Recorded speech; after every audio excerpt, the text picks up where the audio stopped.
எதிர்கட்சிகளால் நாட்டில் எல்லாமே ஆளுங்கட்சி தவிர்த்து எதிர்கட்சி தான். நாட்டில் எல்லாமே எதிரி கட்சியாக பார்க்காதீர்கள், எதிர்கட்சியாக பாருங்கள். இந்த எதிர்கட்சி இருக்கான்ல, பாரதிய ஜனதா கட்சியினுடைய விவசாய அணியினுடைய பொறுப்பாளர்களுக்கான அறிமுக கூட்டம் நடந்து கொண்டிருக்கிறது. அதிலே நானும் ஒருவனாக கலந்து கொண்டு விட்டு பத்திரிகை நண்பர்களை சந்தித்துக் கொண்டிருக்கின்றோம். என்னோட விவசாய அணியினுடைய மாநில தலைவர் அண்ணன் ஜி.கே. நாகராஜன் அவர்கள் உட்பட பொறுப்பாளர்கள், நிர்வாகிகள் என்னோடு இருக்கின்றார்கள்.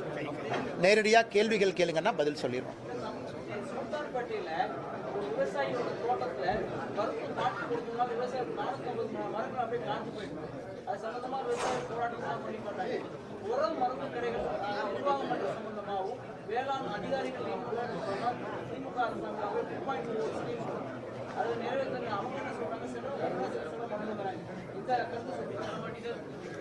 ஆனால் இன்னைக்கு விவசாயத்தை பொறுத்த வரைக்கும் நம்ம எல்லோருக்குமே தெரிஞ்ச ஒரு விஷயம், ஒரு மாவட்டத்திற்கு ஜேடி அக்ரிகல்ச்சர்னு ஒருத்தர் இருக்கிறார், ஜாயின்ட் டைரக்டர் அக்ரிகல்ச்சர். அதான் மாவட்டத்தில் ஒரு விவசாயம் சம்பந்தப்பட்ட அரசு பொறுப்புள்ள உயர் அதிகாரி.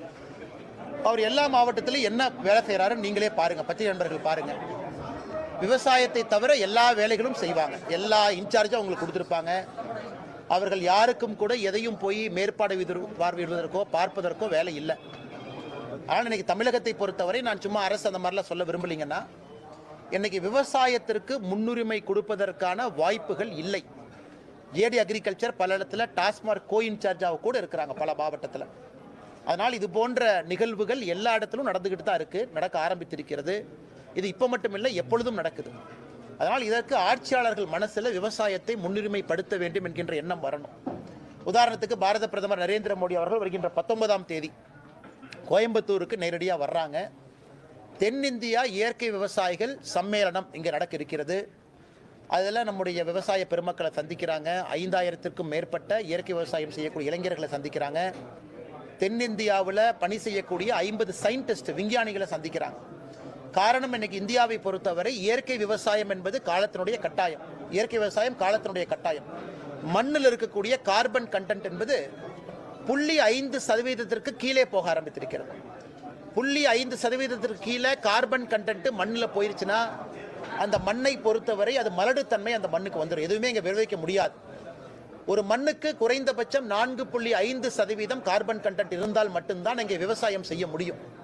இன்னைக்கு தமிழகத்தில் டிஎன்ஏயு சமீபத்தில் நடத்திருக்கக்கூடிய ஆய்வறிக்கை பார்த்தீங்கன்னா 7 ஜோன்லையுமே சராசரியாக கார்பன் கண்டென்ட் 0.5 கீழே போயிருக்கு. அதனால் இதெல்லாம் இன்னைக்கு தலையாய பிரச்சனை, நம்ம ஃபிக்ஸ் பண்ணி ஆகணும். நாடு மாடுகளை ஊக்குவிக்கணும், அதிகமாக சப்சிடி கொடுக்கணும். விவசாய பெருமக்கள் இன்னைக்கு ஒரு காங்கேய மாடு வாங்குறாங்கன்னா 3 லிட்டர் பால் கறக்க முடியுது. அதை அவங்க 40 ரூபாய்க்கு போய் சொசைட்டியில் ஊற்றி அதன் மூலமாக மாட்டை அவங்களால பராமரிக்க கூட முடியாது.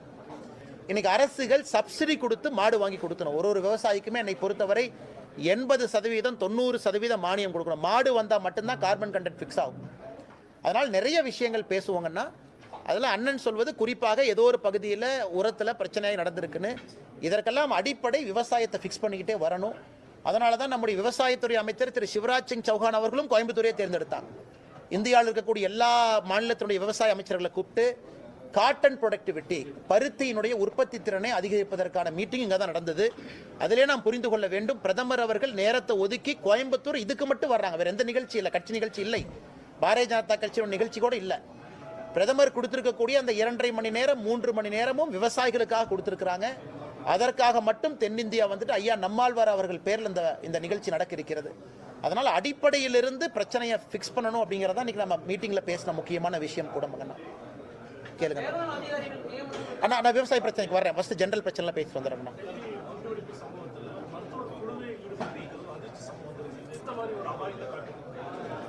ஆனால் முதல் முறையாக நம்முடைய இந்தியாவில் அதை பார்க்கின்றோம். படித்தவர்கள் எத்தனையோ மாநிலம், அதாவது குஜராத்தில் இருக்கக்கூடிய டாக்டர்ஸ் ஹைதராபாத்தில் கைது செய்யப்பட்டிருக்கின்றார்கள். காரணம், கோவிலினுடைய பிரசாதத்தில் கேஸ்டர் ஆயில், நம்முடைய கொட்டமுத்து, அந்த எண்ணெயை பயன்படுத்தி கோவிலினுடைய பிரசாதத்தில் ரைசின் அப்படிங்கிற ஒரு கெமிக்கல் காம்போசிஷனை கலந்து அதன் மூலமாக நிறைய பேர்த்தினுடைய உயிரை எடுக்க வேண்டும் என்பதற்காக திட்டம் போட்ட ஒரு டாக்டர் குழு கைது செய்யப்பட்டிருக்கின்றார்கள். அப்புறம் குஜராத், ஜம்மு அண்ட் காஷ்மீர், ஹரியானா, டெல்லி, உத்தரப்பிரதேஷ், இந்த 5 மாநிலமும் சம்பந்தப்பட்ட ஒரு பெரிய டாக்டர் குழு சம்பந்தப்பட்டிருக்கின்றார்கள். அல்ஃபலா யூனிவர்சிட்டியினுடைய டாக்டர்கள் நிறைய பேர் சம்மந்தப்பட்டிருக்கிறாங்க. அதனால் இது அதிர்ச்சி தான். கைது செய்யப்பட்டிருக்கக்கூடியவர்கள் மீடியாவில் நீங்கள் கருத்து சொல்லியிருக்கிறீங்க. அவங்க சொன்ன ஆரம்ப கருத்து என்னன்னா, டாக்டரை யாருமே சந்தேகப்பட மாட்டாங்க, டாக்டரின் மீது மக்கள் மரியாதை வைப்பாங்க. அதனால் இன்னைக்கு மருத்துவர்கள், அதனால தான் அந்த கவரில் வந்தோம். எங்களை பொறுத்தவரை 26/11 நவம்பர் 26 மும்பை நடந்தது போன்று டெல்லியில் நடத்த வேண்டும் என்பது எங்களுடைய ஆசை. அதற்காகத்தான் அதெல்லாம் செஞ்சோம்னு. இது ரொம்ப அபாயகரமானது, ஆபத்தானது. அதனால் அரசியல் கட்சிகளை தாண்டி எல்லோரும் ஒட்டுமொத்தமாக இணைந்து இதை கண்டிக்கணும். நம்முடைய நாட்டில் ஹோம் கிரவுண்ட் டெரரிஸ்ட் நமக்கு வேண்டாம். நாட்டுக்குள்ள உற்பத்தி ஆகக்கூடிய தீவிரவாதி வேண்டாம். அதே கூட தீவிரவாதத்தை பொறுத்தவரை தொடர்ந்து என்னுடைய கருத்து, மதத்தை தாண்டியது. எந்த ஒரு மதத்துக்கும் தீவிரவாதம் நம்ம சொல்லக்கூடாது. ஆனாலும் சில மதத்தில் சில நபர்கள் ஒரு மதத்தை தவறாக பயன்படுத்தி தவறான நெரட்டிவை ஃபிக்ஸ் பண்ணி இதை பண்ணுறாங்க. இன்றைக்கும் ஆரம்ப கட்ட டிவியில் நீங்கள் சொல்லியிருப்பது டர்க்கி தான் அதற்கு பேஸாக இருந்திருக்கு. அங்கிருந்து தான் மூளைச்சலவை நடைபெற்றிருக்குன்னு. அதனால் இது ரொம்ப அதிர்ச்சியாக இருக்கிறது. அதே நேரத்தில் நம்முடைய Welcome to TVS Emerald Luxor, located conveniently at Anna Nagar, right behind மிக துரிதமாக இந்த வேலையை செய்து கொண்டிருக்கின்றார்கள். ஆனாலும் 13 நபர்கள் டெல்லி செங்கோட்டைக்கு பக்கத்தில் அப்பாவிகள் இறந்திருப்பது மிக ஒரு மோசமான ஒரு தீவிரவாத தாக்குதல். அதற்கு நேற்று நம்முடைய கேபினெட் அவர்கள் எல்லோரும் இணைந்து கேபினெட்டில் அஞ்சலி செலுத்தியிருக்கிறாங்க. நாமும் அஞ்சலி செலுத்தியிருக்கின்றோம். அதனால் இந்தியாவில் இது போன்றதெல்லாம் கோவில் பிரசாதத்தில் கலக்கணும் அப்படின்னு ஒரு டீமு, நாங்கள் மும்பை மாதிரி ஒரு அட்டாக் டெல்லியில் நடத்தணும் அப்படின்னு திட்டமிட்ட ஒரு டீமு, இது யாராக இருந்தாலும் கூட ஒரு மாநிலம் தாண்டி 5 மாநிலத்தில் அந்த நெட்வொர்க் இருக்கு. அதனால் எல்லா அரசியல் கட்சிகளும் சித்தாந்தத்தை தாண்டி ஒன்றாக இணைந்து அடிப்படையில் வேரிலிருந்து இதை பிடுங்கி எறிய வேண்டிய காலகட்டம் என்று நாங்கள் பார்க்கின்றோம்.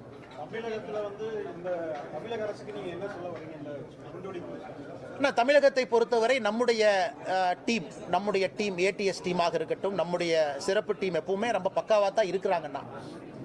ஆனாலும் இன்னைக்கு காலத்தினுடைய சக்கரம் ஐஎஸ்ஐஎஸ் மாடியூல்ஸ் வந்து தமிழ்நாட்டுக்குள்ள சமீபத்தில் சேலம் பக்கத்தில் நாம் ஏற்கனவே பேசியிருந்தோம். ஒரு ஆண்டுக்கு முன்பு கோயம்புத்தூரில் போன ஆண்டு அது போன்ற விஷமிகள் உள்ள வந்துகிட்டு தான் இருக்கிறாங்க.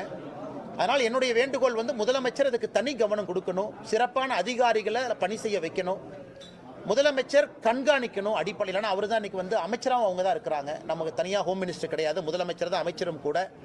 ஆனால் மற்ற எந்த மாநிலத்திலும் விட தமிழகத்தில் ஆபத்து அதிகம். காரணம் எக்கனாமிக் பொட்டன்ஷியல். மற்ற மாநிலத்தை விட நம்ம பொருளாதாரத்தில் ரொம்ப முன்னாடி இருக்கும். ஒரு சென்னையோ கோயம்புத்தூரோ வேறு பகுதியோ தீவிரவாதிகளுக்கு எப்பொழுதுமே ஒரு அட்ராக்டிவ் டார்கெட். அதனால் நாம் எப்பொழுதும் கண்ணும் கருத்துமா இருக்கணும். அரசியல் கட்சிகள் சித்தாந்தத்தை எல்லாம் தாண்டி இதில் எல்லோரும் ஒருங்கிணைந்து இருக்கணும். முதலமைச்சர் அவர்கள் தனி கவனம் செலுத்தணும். சிறப்பான அதிகாரிகள் இதில் எப்பொழுதுமே கண்காணிப்பில் இருக்கணும். ஏன்னா அப்பொழுதுதான் பாதுகாப்பாக நீங்களும் நானும் இருக்க முடியும். காரணம், டெல்லி இந்த மாதிரி பிரதேசங்கள்லாம் காஷ்மீர் பாகிஸ்தானுக்கு அருகாமையில் இருக்கு. இன்னைக்கு நடந்திருக்கக்கூடிய அந்த தீவிரவாத தாக்குதல் கூட சூசைடு கார் பிளாஸ்ட் டெல்லியில் புல்வாமாவிலிருந்து நேரடியாக லிங்க் இருக்கு அவங்களுக்கு. நாம இன்னைக்கு வந்து பார்டர்ல இருந்து ரொம்ப தூரம் இருக்கோம். நம்ம பக்கத்தில் இன்டர்நேஷனல் பார்டர் ஸ்ரீலங்காவை தவிர யாரும் இல்லை. நமக்கு டெல்லிக்கு இருக்கக்கூடிய அச்சுறுத்தல் சென்னைக்கு இல்லை என்று சொன்னாலும் கூட நாம் இன்னும் தீவிரமாக, இன்னும் உன்னிப்பாக, இன்னும் கவனத்தில் இருக்க வேண்டிய அவசியம் தமிழகத்திற்கு இருக்கு மற்ற மாநிலத்தை விட. ஆனால் டெல்லியை பொறுத்தவரை நான் எப்படி பார்க்குறேன்னாங்கன்னா, அந்த குண்டு வெடிப்பு நடந்த நாளுக்கு 3 நாட்களுக்கு முன்பே எல்லாத்தையும் பிடிக்க ஆரம்பிக்கிறாங்க. ஒரு இன்டெலிஜென்ஸ் வச்சு டாக்டரை கைது பண்ணுறாங்க, அமோனியம் நைட்ரேட்டை கையில் பிடிக்கிறாங்க, AK-47 ரெக்கவர் பண்ணுறாங்க. அப்போ இந்த சம்பந்தப்பட்ட நபர் வந்து டெல்லியை பொறுத்தவரை அது பேனிக் அட்டாக்காக அவர்கள் குறித்த நாளை விட முன்பாக வந்து இந்த அட்டாக் நடத்தியிருக்கிறாங்க. ஏன்னா குறித்த நாளை பொறுத்தவரை அவங்க பல இடத்துல நடத்தின 3 கார். நேற்று பார்த்தீங்கன்னா அவங்களுடைய ஒரிஜினல் பிளான் வந்து டெல்லியில் 3 இடத்துல காரை வைக்கணும். ஒரு I-20, ஒரு 3 கார், ஃபோர்டு, இன்னொன்று பிரெஸ்ஸா, 3 காரை 3 இடத்துல வச்சு வெடிக்கணும். அப்புறம் ஒரு 4 நபர்கள் AK-47 வச்சு பல பேருக்கு சுடணும் அப்படிங்கிறது அவங்க பிளான். ஸோ குண்டு I-20 காரில் வெடிக்க வச்சுட்டாங்க. பேனிக் ஆகி அதை முன்பே எக்ஸிக்யூட் பண்ணிட்டாங்க, அந்த கார் மாட்டிருன்னு. நேற்று ஃபோர்டு காரை பிடிச்சிட்டாங்க, அந்த 2வது காரை பிடிச்சிட்டாங்க. நீங்கள் 3வது காரை தொலாகிட்டு இருப்பதாக டிவியில் நீங்கள் சொல்லியிருக்கிறீங்க. அதே நேரத்தில் அந்த AK-47 பிஸ்டல் அதையும் ரெக்கவர் பண்ணிட்டாங்க. நம்ம எப்பொழுதுமே சொல்லணும், இதில் நான் அரசியல் பேச விரும்பலை. எப்பொழுதுமே நாம் சொல்லுவோம், 100 முறை திட்டமிட்டா போலீஸ்காரங்க 100 முறையும் ஜெயிக்கணும். ஆனால் தீவிரவாதி 1 முறை ஜெயிச்சா போதும். அதனால் இன்னைக்கு காவல்துறை அவர்கள் 100 முறை நடக்கக்கூடிய விஷயத்தையும் 100ஐயும் அவங்க பிடிக்கணும். ஒன்றில் லைட்டாக மிஸ் ஆனால் கூட, கடைசி நேரத்தில் மிஸ் ஆனால் கூட டெல்லி மாதிரி ஆயிரும். அதனால் நம் காவல்துறையும் இந்த நேரத்தில் உயிரை பணம் கொடுத்து பணயம் வைத்து முன்னாடி இருக்கிறாங்க. டெல்லியை பொறுத்தவரை இவங்க பிடிக்க ஆரம்பிக்க உடனே பேனிக் ஆகி அந்த கார் பாம் எக்ஸிகியூஷன் பண்ணுறாங்க. அதனால் இதை எல்லா அரசியல் கட்சிகளுமே இதை அரசியல் ஆக்கல. அது எனக்கு ஒரு நல்ல ஒரு விஷயங்கன்னா, எல்லோருமே இதை ஒரு லாங்கர் ஆங்கிளில் புரிஞ்சுக்கிட்டாங்க, எல்லா அரசியல் கட்சிகளுமே, காங்கிரஸ் உட்பட. அதனால் இன்னும் நம்முடைய பாதுகாப்பு படைக்கு நாம் இன்னும் அதிகாரம் கொடுக்கணும். அவங்க இன்னும் ரூட்ஸுக்கு போகணும், வேருக்கு போகணும். யாராக இருந்தாலும் கிள்ளி கொண்டு வர வேண்டும் என்பது என்னுடைய வேண்டுகோள். அண்ணா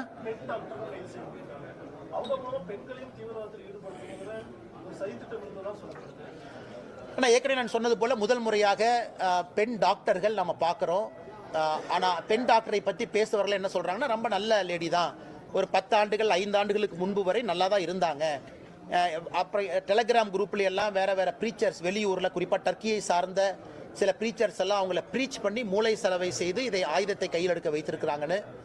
அது நமக்கு இன்னைக்கு என்னுடைய அன்பான வேண்டுகோள், நம்முடைய எந்த மதமாக இருந்தாலும், மதத்தினுடைய தலைவர்கள் இஸ்லாம் மதமாக இருந்தாலும் கூட, மதத்தினுடைய பெரியவர்கள், தலைவர்கள், மசூதியினுடைய பொறுப்பாளர்கள் அவங்கெல்லாம் அதை பேச ஆரம்பிக்கணும். காரணம், மதத்தை பற்றி இன்னும் ஆழமாக பேசணும். யாராவது லோன் வுல்ஃபும்பாங்க, லோன் வுல்ஃப் அட்டாக்கும்பாங்க, யாராவது ஒரு தனி மனிதன் ஒரு மதத்தை தவறாக புரிந்து கொண்டு அங்கே இதெல்லாம் கொஞ்சம் சீரியஸாக கையில் எடுக்கணும், பேசணும். எல்லா மதத்துக்கிடையே ஒரு ஒற்றுமையை விதைக்கணும், அது ரொம்ப முக்கியம். எல்லா மதத்துக்கிடையில் ஒரு சகோதரத்தன்மையை விதைக்கணும், அதுவும் நாம் செய்ய வேண்டிய வேலை. அரசியல் கட்சிகள் இருக்கலாம், சித்தாந்தங்கள் இருக்கலாம், சண்டை போடலாம், அது வேற. ஆனால் மதத்தினுடைய தலைவர்கள் அதையெல்லாம் தாண்டி ஒருங்கிணைந்து பணியாற்றணும். ஏன்னா அப்போ தான் அந்த லோன் வுல்ஃப் அட்டாக்கை தடுக்க முடியும். இது அமெரிக்கா போன்ற பகுதியில் பார்த்தீங்கன்னா அது வேற மாதிரி ரேடிக்கல் இதாக இருக்குது, ஓக்கு ஒரு மாதிரி ரேடிக்கலாக போகுது. யூரோப்பில் வேற மாதிரி இருக்குது. இன்னைக்கு இந்தியாவில் முதலாக இது பார்க்குறோம். குறிப்பாக டெல்லி தலைநகரில் 10 ஆண்டுகளுக்கு பின்பு நடந்திருக்கக்கூடிய முதல் தாக்குதல் இது. அதுவும் படித்த ஒரு நபர், அதுவும் ஜம்மு அண்ட் காஷ்மீருக்கு நேரடியாக சம்பந்தம் இல்லாமல் வெளியே ஒரு ஆள் எக்ஸிக்யூட் பண்ணி சப்போர்ட் அங்கிருந்து கொடுக்கப்பட்டிருப்பது. எப்பவுமே தீவிரவாதிகள் பார்த்தீங்கன்னா ஒரு மாநிலத்திலிருந்து வெளியே வருவாங்க. அதனால் நிச்சயமாக செக்யூரிட்டி லீடர்ஸ் இதெல்லாம் பார்ப்பாங்க, நடவடிக்கை எடுப்பார்கள் என்று நம்புவோம். தமிழகத்தில் சட்ட ஒழுங்கு ஒதுக்கி எப்படி இருக்குன்னா, கோயிலுக்குள்ளேயே போய் 2 பேர் வெட்டுறாங்க, போலீஸ் குவார்ட்டர்ஸ்லேயே போய் உள்ள வெட்டி வராங்க. சட்டம் ஒழுங்கு அண்ணா இன்னைக்கு புரியலிங்கண்ணா. நானும் பல இடத்துல பல விஷயமா அதை சொல்லி பார்த்துட்டேங்கண்ணா. அதனால் தமிழகத்தை பொறுத்தவரை இன்று அதே காவல்துறை தான், அதே அதிகாரிகள் தான், அதே நபர்கள் தான் இருக்கிறாங்க. ஆனாலும் குற்றங்கள் நடந்துகிட்டு இருக்கு. நடக்கக்கூடிய ஒரு குற்றமே சமூக வலைதளத்தில், டிவியில் இன்னைக்கு ஹைலைட் ஆகுது. அதனால் இன்னைக்கு சமூகமாக நாம் இதை பார்க்க வேண்டிய கட்டாயம் நமக்கு இருக்கு. ஏன்னா இன்னைக்கு ஆட்சியாளர்களை பொறுத்தவரை நாம் ஒரு பக்கம் குற்றம் சுமத்திக்கிட்டு தான் இருக்கோம். அதுவும் என்னை பொறுத்தவரை சரிதான். ஏன்னா எப்பொழுதுமே நாம் செய்வது தான், ஆட்சியாளர்கள் தான் காவல்துறை கையில் வச்சிருக்கிறாங்க, நடவடிக்கை எடுக்கணும். அதே நேரத்தில் சமூக விரோதம் என்பது சமுதாயத்தில் இன்னைக்கு அதிகமாகிட்டு இருக்கு. அது என்னன்னு எனக்கு தெரியலீங்கண்ணா. ஒரு பக்கம் கஞ்சா புழக்கம் அதிகம், இன்னொரு பக்கம் கோர்ட்டு கொஞ்சம் இன்னெஃபிஷியண்டாக இருக்கிறாங்க, தண்டனை வருவதற்கான வாய்ப்புகள் குறைவாக இருக்குது. மூன்றாவது, குற்றம் செய்தவர்களே திரும்பி செய்கிறாங்க. எனக்கு கோயம்புத்தூரில் அந்த கேஸ் உதாரணமாக எடுத்துக்கங்க. 3 நபர்கள் வர்றாங்க, இன்னொரு மாவட்டத்தை சார்ந்தவர்கள், படிக்கக்கூடிய குழந்தைகள், காரு, அது ஒரு அனானிமஸ் இடத்துல நிற்குது, அருவாலை வச்சு காட்டுறாங்க. ஸோ இதுக்கெல்லாம் ஒரு தைரியம் எங்கிருந்து வருதுங்கண்ணா? அதனால் இன்னைக்கு சமூகமாக நாம் இதை பார்க்கணும். நாம் இன்னைக்கு மைக் இருக்கு, அரசியல்வாதியாக பேசிட்டு போகிறோம் அப்படிங்கிறது ஒரு பக்கங்கண்ணா. அது ஒரு பக்கம் இருந்தாலும் கூட சமூகமாக நம்ம சிந்திக்கணும். இன்னைக்கு வயலன்ஸ் குளோரிஃபை பண்ணுறோம், படத்தில் குளோரிஃபை பண்ணுறோம், ஜாதிய சில படத்தில் குளோரிஃபை பண்ணுறோம், வயலன்ஸை குளோரிஃபை பண்ணுறோம். அதை நம்ம ஸ்டாப் பண்ணுங்கன்னா ஸ்கூலில் கொஞ்சம் இன்னுமே கொஞ்சம் ஸ்ட்ரிக்டாக மாரல் சயின்ஸ் லெசனை கொண்டு வரணும். ஏன்னா நிறைய சமூக விரோதிகள் இன்னைக்கு தைரியமாக வர்றாங்க. அதனால் அடிப்படையில் எல்லோருக்கும் கடமை இருக்குது. ஒரு முறையும் காவல்துறையின் மீது கை நீட்டி குற்றம் சுமத்துவதை விட இன்னைக்கு எல்லோருக்கும் அந்த கடமை இருக்குது, அதை செய்யணும். குறிப்பாக திமுக அரசை பொறுத்தவரை 5 ஆண்டுகளில் 4.5 ஆண்டுகளில் அது எல்லோருக்குமே தெரிந்தது தான். அவர்களுடைய வேலையை அவர்கள் சிறப்பாக செய்திருக்கணும். காவல்துறையை பொறுத்தவரை பெரிய கோட்டை விட்டிருக்கின்றார்கள் என்பது எல்லோருக்கும் தெரியும். ஆனாலும் காவல்துறை அதிகாரிகள் தங்கள் கடமையை செய்யலாமே. ஏன்னா அருவாடுத்து டெம்பிள்குள்ளே போகிறதுக்கும் ஒரு ஆட்சியாளருக்கும் என்னென்ன சம்பந்தம்? ஒரு அருவாள் எடுத்துக்கிட்டு யாரோ போகிறாங்க அப்படின்னா பேசிக் அங்கே போலீசிங்கில் ஃபெயில் ஆயிருக்கு, நைட் ரவுண்ட்ஸ் எங்கேயோ ஃபெயில் ஆயிருக்கு, அந்த ரவுடிகள் பெரேட் நடத்துறதில் ஃபெயில் ஆயிருக்கு, ஸ்டேஷன் கூப்பிட்டு ரவுடி ரெஜிஸ்டர் பண்ணுறதுல ஃபெயில் ஆயிருக்கு. அதனால் சில காரணங்கள் அரசியல் நம்ம நேரடியாக சொல்லலாம், கையை கட்டிட்டீங்க உள்ள விடலின். ஆனால் இன்னைக்கு நடக்கக்கூடிய எத்தனையோ காரணங்கள் பேசிக் போலீசிங்கில் ஃபெயிலியராக இருக்குது. இப்போ கோயம்புத்தூரை பொறுத்தவரை அது பேசிக் போலீசிங் ஃபெயிலியர். அந்த இடத்துக்கு காவல்துறை ஏன் ரோந்து போகலை? 40 ஆண்டுகளாக அது பிரச்சனைக்குரிய பாதை, அது முள்ளும் புதருமா இருக்கக்கூடிய பாதை. யாருமே அங்கே போக மாட்டாங்க. பிக் பாக்கெட் அடிக்கிறவங்க இருக்கிறாங்க, கஞ்சா விற்கிறவங்க இருக்கிறாங்க, தெரிஞ்ச இடத்துல காவல்துறை எப்படி அதை கோட்டை விடலாம்? அந்த ஏரியாவுடைய போலீஸ் இன்ஸ்பெக்டரோ நைட் பீட்டோ ஏன் அங்கே போகல? 10 மணிக்கு ஒருக்கா, 1 மணிக்கு ஒருக்கா, 3 மணிக்கு ஒருக்கா அவங்க போகணுமே, ஏன் போகல? இதெல்லாம் அடிப்படை கேள்விகள். அதனால் காவல்துறையும் உள்ள தன்னை பார்த்து கொண்டு தங்களிடம் இருக்கக்கூடிய தவறுகளை திருத்திக்கணும். அரசியல்வாதிகள் ஆட்சியில் இருக்கிறவங்க இன்னும் சுதந்திரத்தை கொடுக்கணும். குறிப்பாக திராவிட முன்னேற்ற கழக அரசில் நம்முடைய முதலமைச்சர் அவர்களே காவல்துறை அமைச்சராக இருக்கிறாங்க. அவர் இன்னும் சிறப்பாக இதை கையாள வேண்டிய கட்டாயம் முதலமைச்சருக்கு இருக்கு. இதையெல்லாம் செய்ய வேண்டும் என்பது எங்களுடைய கோரிக்கை மட்டுமல்ல, எதிர்பார்ப்பு மட்டுமல்ல, வேண்டுகோள் மட்டுமல்ல, தமிழக மக்களுடைய குரலை நாங்கள் வெளியே சொல்லுகின்றோம்.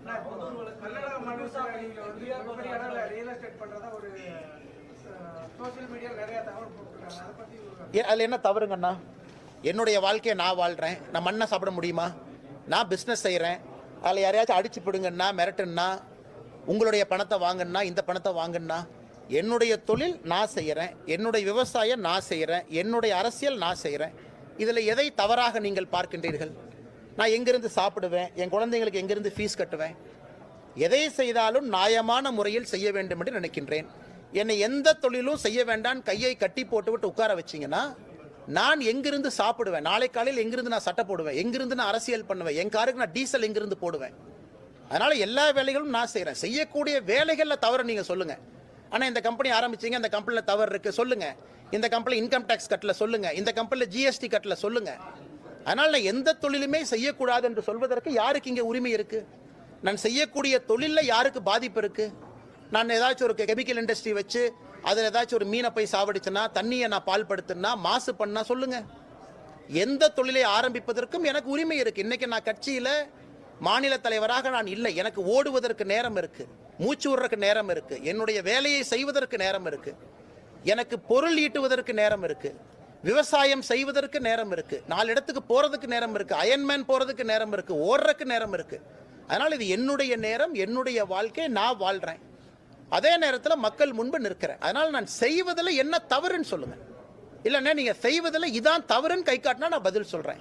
மற்றபடி திமுகவோ வேறு யாரோ ஒருத்தவங்க கை நீட்டி சொன்னால் என்ன தவறு செஞ்சேன்னு சொல்லுங்கள். அதனால் அப்படித்தான் நான் இருப்பேன்.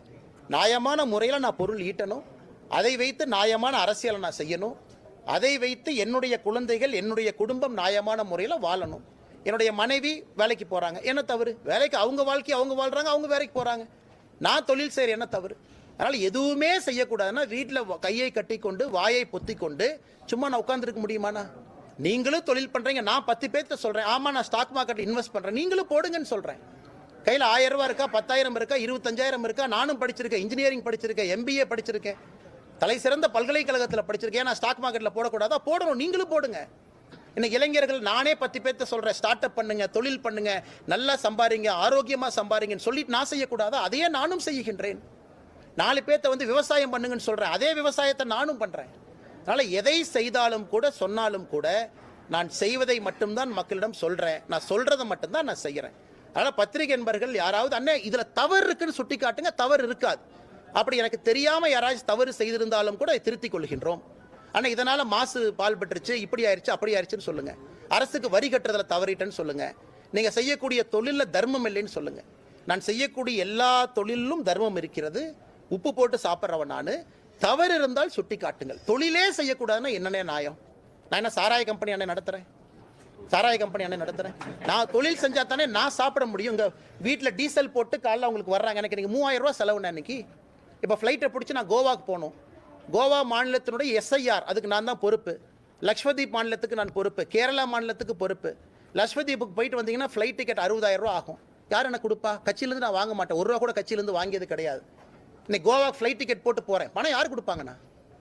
யார் கொடுப்பாங்க? ரோட்டில் உட்காந்து பிச்சை எடுக்க முடியுமா? கோயம்புத்தூருக்கு வெளியே கோகுலம் பார்க் ஹோட்டலுக்கு வெளியே அண்ணே நான் பாரதிய ஜனதா கட்சியில் இருக்கேன், நான் கோவா மாநிலத்துக்கு பொறுப்பாளர், ஒரு 10 ரூபா பிச்சை போடுங்கன்னு சொல்ல முடியுமா?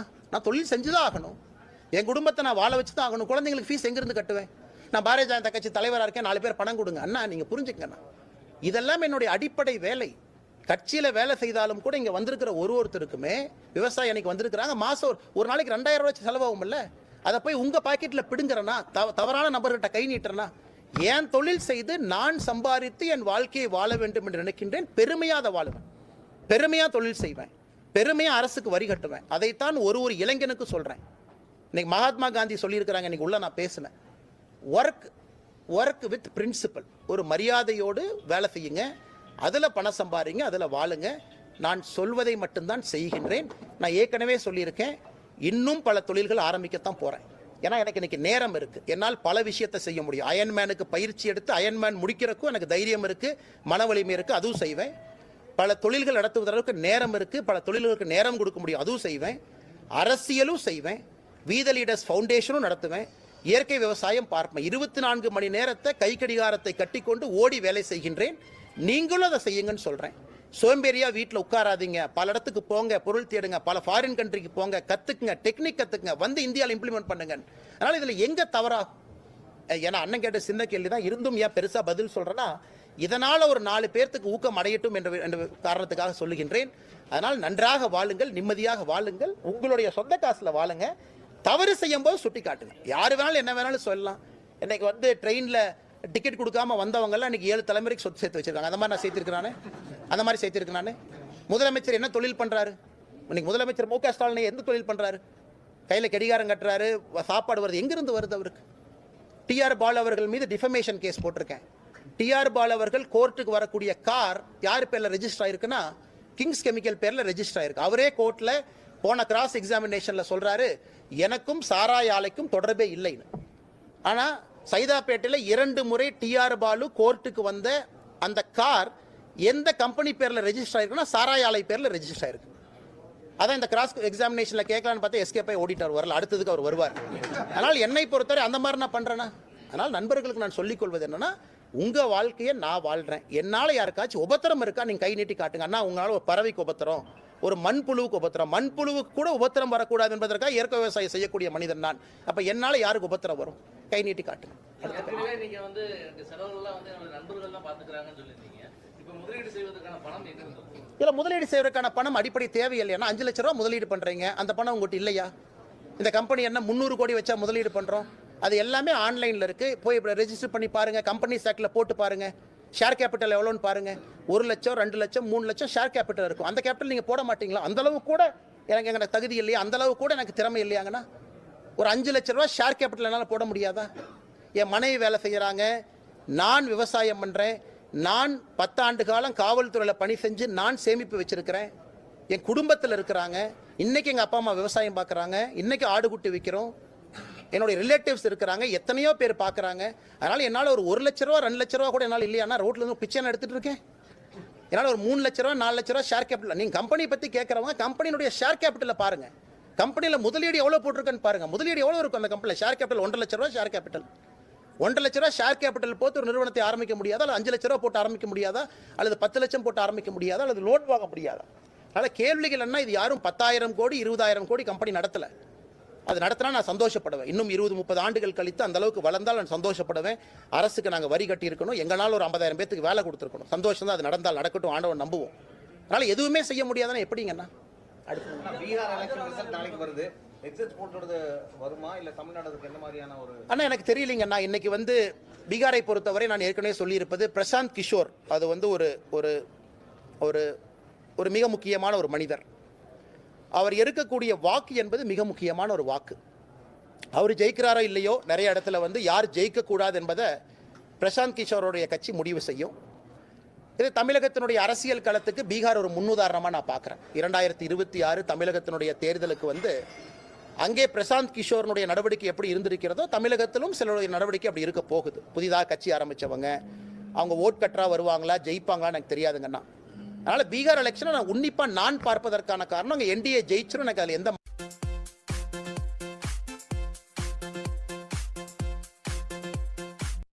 உன்னிப்பாக கவனிப்பது, ஒரு புதிய பிளேயருக்கு மக்கள் எந்த அளவுக்கு வாய்ப்பு கொடுக்குறாங்க, 40 வருஷத்துக்கு கீழே இருக்கிறவங்க எப்படி ஓட்டு போட்டிருக்காங்க, 40 வருஷத்துக்கு மேலே இருக்கிறவங்க எப்படி ஓட்டு போட்டிருக்காங்கன்னு பார்க்குறோம். அதனால் பீகாரில் நடந்திருப்பது தமிழகத்தில் நடப்பதற்கான சாத்தியக்கூறுகள் ரொம்ப அதிகம். குறிப்பாக அந்த இன்குபென்ட் பிளேயர், அந்த 3வது வரக்கூடிய மனிதர் 20% தாண்டிட்டாருன்னா பிரச்சனை இல்லைங்கண்ணா. அந்த 3வதாக இருக்கக்கூடிய ஒரு கட்சி 20% தாண்டாமல் 20%க்குள்ளே இருக்கிறாங்கன்னா அந்த கட்சி வெற்றி வாய்ப்பை அந்த கட்சி உறுதி செய்யும். யார் ஜெயிக்கிறாங்க யார் தோக்குறாங்க நம்பர் 1 நம்பர் 2க்கு இம்பார்ட்டன்ஸ் இருக்காது. நம்பர் 3 முடிவு பண்ணுவார் யார் நம்பர் 1 நம்பர் 2. அது பீகார்லேருந்து நம்ம கிடைக்கக்கூடிய முதல் படிப்பனை, அதை பார்க்கணும். 2வது, பீகாரில் கிட்டத்தட்ட கடந்த 20 ஆண்டுகளில் 18 ஆண்டுகள் நிதிஷ்குமார் அவர்கள் முதலமைச்சராக இருக்கிறாங்க. அதனால் இன்னைக்கு மறுபடியும் என்டிஏக்கு வாய்ப்பு வரும் பொழுது மக்கள் எந்த அளவுக்கு ஒரு லீடர்ஷிப்பின் மீது நம்பிக்கை வைத்திருக்கின்றார்கள் என்பது இரண்டாவது நான் பார்க்கக்கூடிய விஷயம்.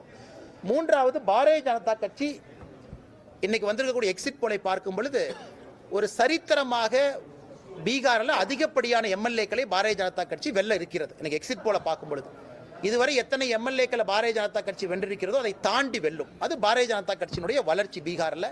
அதனால் இந்த மூன்றையும் நாளைக்கு நான் உன்னிப்பாக 14ஆம் தேதி ரிசல்ட் வரும்போது நான் பார்க்க போகிறேங்க. இப்போ தான் சார் இதெல்லாம் நடந்துகிட்டு இருக்கு. அதனால் டிசம்பர் ஜனவரியை பொறுத்தவரை தேர்தல் ஜுரம் ஆரம்பிக்கும். அன்னைக்கு எல்லாமே சரியான கோணத்தில் விழும். நான் ஏற்கனவே சொல்லியிருந்தேன், இந்த வேர்ல்டு கப் பார்த்தீங்கன்னா இந்தியா எல்லா மேட்சும் ஜெயிச்சோம், நான் ஃபைனல் தோத்தோம். அதனால் ஃபைனலில் யார் ஜெயிக்கிறாங்கிறது முக்கியம். நான் சொல்கிறது மென்ஸ் வேர்ல்டு கப்புங்கன்னா.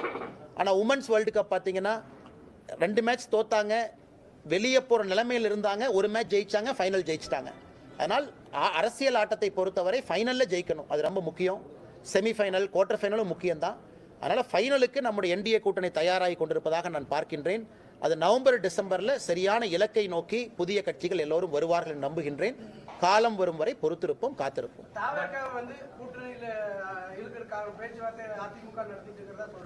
எனக்கு தெரியாதுங்கண்ணா, நான் அதிமுக கட்சியை சார்ந்தவன் இல்லை. நான் அவங்க என்ன செய்கிறாங்கன்னு சொல்ல முடியாது. நான் தாவேகா கட்சியில் இல்லை, அவங்க என்ன பேசுகிறாங்கன்னு சொல்ல முடியாது. நான் பாரதிய ஜனதா கட்சியில் இருக்கேன். ஆனால் நான் ஏற்கனவே சொன்னது போல நவம்பர் டிசம்பர் வரை பொறுத்திருப்போம், காலமெல்லாம் கணிந்து வரும். நான் கட்சி தலைவர் இல்லைங்கண்ணா, நான் கூட்டணி பொறுப்பாளர் இல்லைங்கண்ணா.